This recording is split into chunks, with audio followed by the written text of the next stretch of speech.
welcome. Thank you for joining me. Thank you also to those who are joining in consciousness in the silence, and to those of you who are listening to the recording. It's a blessing to be here with you. You can hear me and see me okay? Yeah? Okay. Well, the purpose of these live streams is to study the Infinite Way letters that Joel Goldsmith sent to his students from 1954 to 1959. And those letters have been compiled into a series of 6 volumes entitled The Heart of Mysticism, which are published by Acropolis Books. And I'd like to thank you for the questions and comments that you've sent me over the past week. I've chosen 2 questions which I'll address today, and we'll intersperse those with meditations. Before we begin, I'd just like to mention that next week I will be reading an extract from a spiritual book entitled The Young Man and the Old Man, written by Vic Smith. And Vic was inspired and heavily influenced by Joel Goldsmith's teachings when he wrote the book. And I will read an extract from it, and then we'll discuss the spiritual principles in the reading. I recorded the audiobook for The Young Man and the Old Man, and the details of the book and the audiobook are in the description. Hello, Crystal. Thank you very much for joining us. So let's start with our first meditation then. In actual fact, hi, Glorian. Blessing to you too. In actual fact, Crystal will be joining us in July to discuss with me the heart of meditation. Crystal is a meditation practitioner and teacher. So we have that to look forward to. Okay, let's start with our first meditation then. I invite you to be still in any way that has meaning for you. I like to close my eyes when I meditate, but you really don't have to. At the end of the meditation, I'll say thank you, and then we'll start with the first question. Okay, let's be still.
Thank you.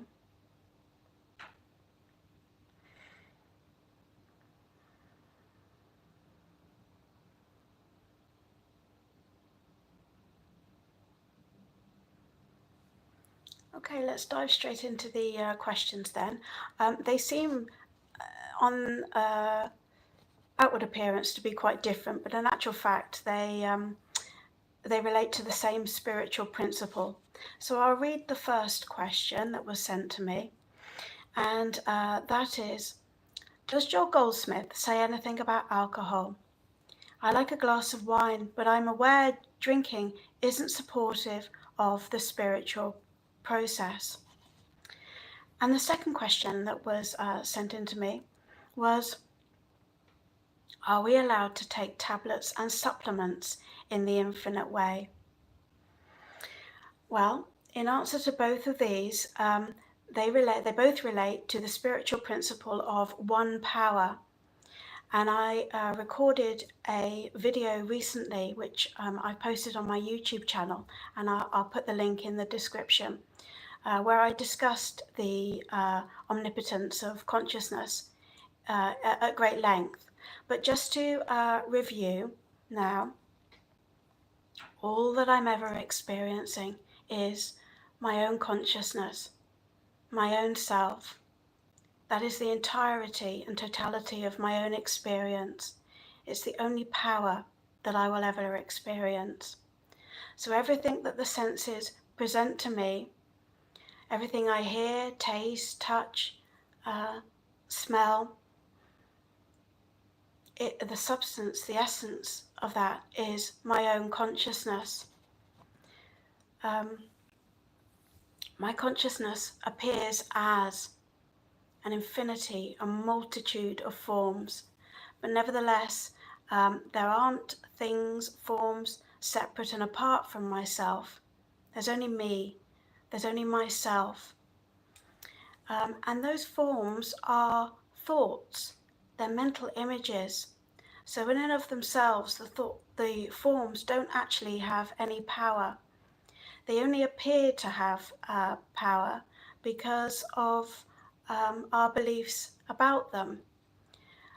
So we believe, maybe not personally, maybe collectively, we believe that some things are good and some things are bad.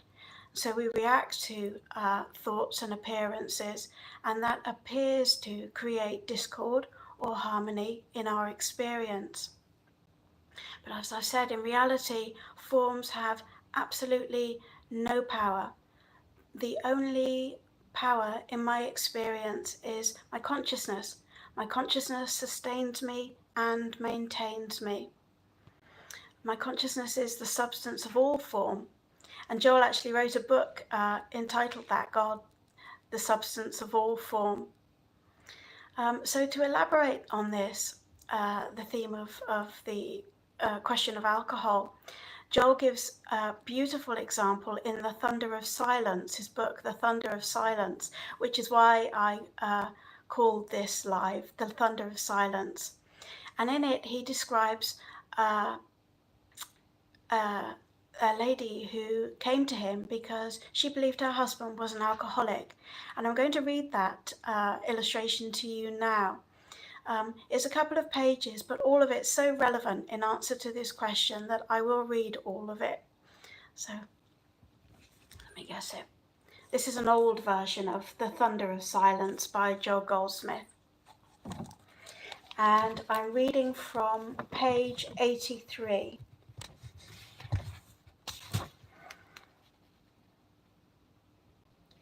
Several years ago, a very interesting case was brought to me by a woman who told me in great tears and self-righteous horror that her husband had reached the place where he refused to work, that she had to support him, and that he lay in bed every day of the week except her payday, when he got up to go out to buy his weekly supply of whiskey, using her hard-earned money to pay for it.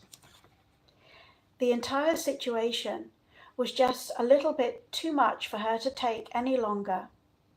But she had become interested in spiritual healing and wanted to know what I could do about it spiritually. It was pure inspiration that led me to say, "Do you know something? It comes to me that your husband is not an alcoholic at all. You are the alcoholic." "I don't know what you mean." "Well, you seem to be more afraid of alcohol than your husband is." She looked at me uncomprehendingly and said, "Well, perhaps I am. Every day I see what it is doing. My husband doesn't think it is terrible. He likes it." There's a difference of opinion there. You really believe that alcohol is bad, don't you?" Joel said. "I certainly do. And yet the whole basis of our work is that there is neither good nor evil. Now what are we going to do with that? I can put it to you this way. Suppose your husband wanted to use your money to buy ginger ale. Would you object? No, I'd gladly go to work and he could have all the ginger ale he wanted. So ginger ale is good, Joel said, but alcohol is evil. That is the appearance again. And there we are back to Adam and Eve. Now let's see who is at fault in this, your husband or you. Your husband thinks that alcohol is good, and you think it's evil, so you're deadlocked, I guess. And that is where you're going to stay for a while, unless you can begin to see what I see. And that is that actually ginger ale isn't good, and whiskey isn't bad. That there is no power in either one, if all power is in God. Hi Asad, thank you for joining us. That's the vision and the way I see it, Joel said. God is the infinite all power, and besides God there is no power for good or evil. Where does that leave me? The woman asked. What am I supposed to do? Suppose we agree that for the next week your husband can have all the whiskey he wants, because we know that it has no power for good and that it has no power for evil. So we don't care what he does with it. You go right home and tell him that you've made a serious mistake and that you don't think whiskey is so terrible after all, and that from now on he can have all he wants of it. That seemed to be going a little too far.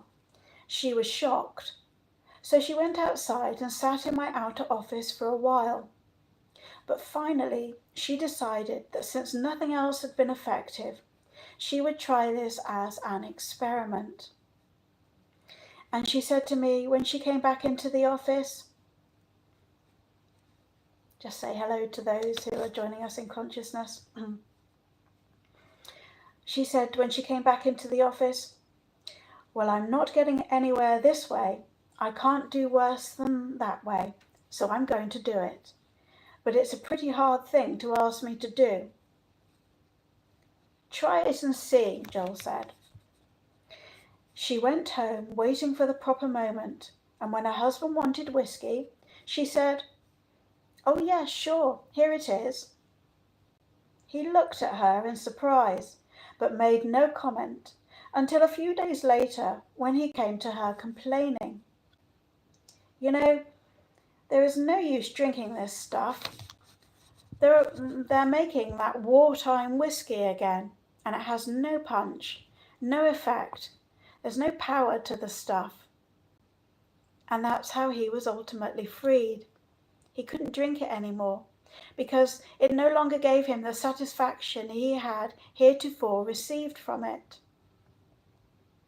From my observation, I believe that the majority of alcoholics suffer from alcoholism, not so much because they think that its indulgence is evil, as because they think they are going to derive some good, that is, some pleasure from it. With the realization that alcohol is not good, their taste for it disappears. Watch this carefully. Do not make the metaphysical mistake of declaring that evil is not power, but believing that good is. Be quick to recognize that there is no power but God. And by that, Joel means there is no power but your own consciousness.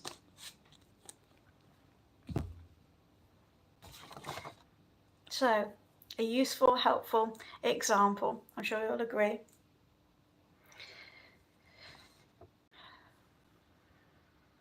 And that also relates, the whole principle of non-power relates to the second question that was asked. Are we allowed to take tablets and supplements in the infinite way? Well, my answer with that would be, again, that consciousness is the only power in our experience. Joel was very much of an advocate in the infinite way that we take the middle path. So if you have a headache, for example, take a headache tablet and then get back to God. And by that I mean, if you need a headache tablet because you're experiencing pain, take the headache tablet and then revert your focus back to your own withinness. Because the headache tablet, if it gives you peace of mind, that's great and enables you to get back to focusing on the within. But really, the only power, the only thing that we're ever seeking is our own consciousness. So in the infinite way, we rest in the awareness and stillness of the substance, the essence that we are. And then that produces harmony in our experience. The forms have absolutely nothing to give us. Okay, well, since we've got time, I'm going to read you another extract, and this relates to Joel's own experience when he first encountered spiritual healing. And it's a useful illustration because it shows how when one encounters the spiritual path and as one progresses along the spiritual path, very often our habits or our appetite for anything, tends to change. We have a comment from Glorian. There is no good, there is no evil, only God's love unfolding. Absolutely perfect. Thank you, Glorian.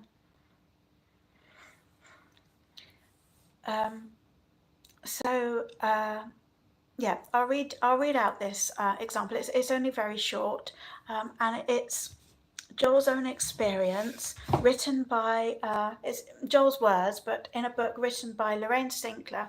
Again, this is an old version of the book.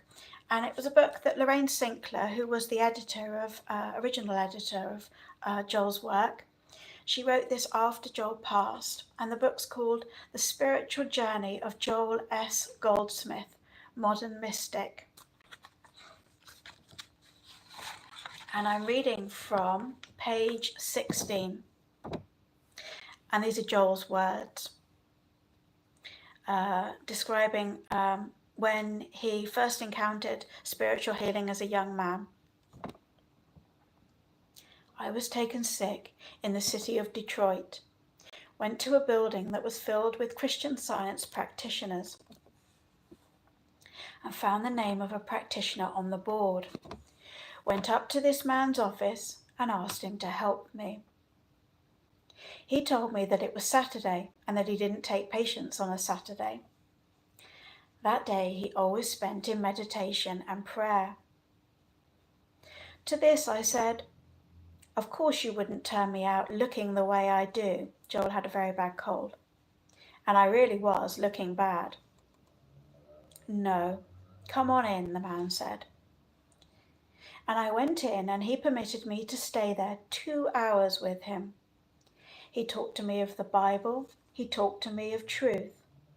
Long before 2 hours were up, I was healed of that cold. And when I went out on the street, I found I couldn't smoke anymore. When eating my dinner, I found I couldn't drink anymore. The following week, I found I couldn't play cards anymore. And I also found that I couldn't go to the horse races anymore. And the businessman had died. And by that he means the businessman in him had died.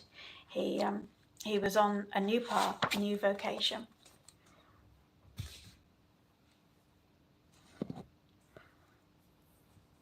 Okay, well, if anyone has any questions or comments about what I've just shared, please feel free to leave me a comment, or you're welcome to email me. My name is Heather, and my email address, which is in the description, is mysticalmeditation@yahoo.com. Okay, so I think we'll close now with another short meditation. Let's rest in the silence of our own being. At the end of the meditation, I'll say thank you, and then we'll leave in silence. Thank you.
Thank you.